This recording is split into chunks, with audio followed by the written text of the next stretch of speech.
Salam əziz izləyicilər, bugün maraqlı bir mövzu ilə sizin qarşınızdayıq. Və mövzumuz budur ki, Allah Taala bugün bizlərlə danışırmı? Biz bilirik ki, peyğəmbərlərin dönəmində Allah Taala insanlarla peyğəmbərlər vasitəsilə danışardı. Peyğəmbərlər vasitəsilə Allah Taala istədiklərini, sözlərini insanlara çatdırardı. Bəs maraqlısı buradadır ki, bugün də Allah Taala bizlərlə, insanlarla təkbətək olaraq danışırmı?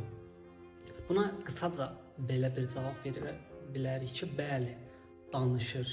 Maraqlısı budur ki, nə cür danışır Allah Taala bizimlə? Və buna da qısa da belə cavab verə bilərik ki, bəli, Allah Taala bizimlə bu gün hadisələr vasitəsilə danışır. Başımıza gələn hadisələrlə bizə danışır. Sadə bir misal vurum buna, hamımızın eşitdiyimiz bir məsəldir ki, bir gün bir nəfər Allaha dua edir ki, ilahi, qış gəlməmişdən öncə mənə bildir ki, qış gəlir, mən hazırlığımı görüm, mənə denən deyir. Və bu kişi görür ki, artıq ağacların yarpaqları tökülməyə başlayıb, heç əhəmiyyət vermir, deyir, onsuz ki, qış gələndə Allah mənə xəbər verəcək. Ondan sonra bir gün görür ki, uzaqdakı dağlara qar yağıb. Deyir ki, elə dönəmli deyil, onsuz qış gələndə Allah mənə xəbər verəcək. Və bir gün oyanır, görür ki, hər yeri qar bürüyüb, qış gəlibdir.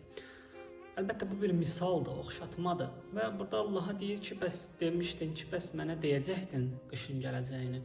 Allah Taala deyir ki, yarpaqları tökdüm, ağacların yarpaqlarını tökdüm, sənə xəbər olmadı mı?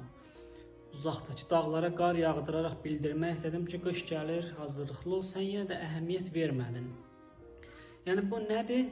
Allah həmin insana hadisələrlə başa salmaq istədi, hadisələrin dili ilə danışdı.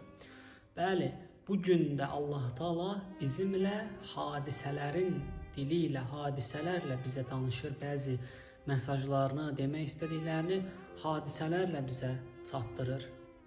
Önəmli olan, mühüm olan budur ki, biz bu hadisələri oxuya bilək və bu hadisələrdəki bizə gələn mesajları görə bilək.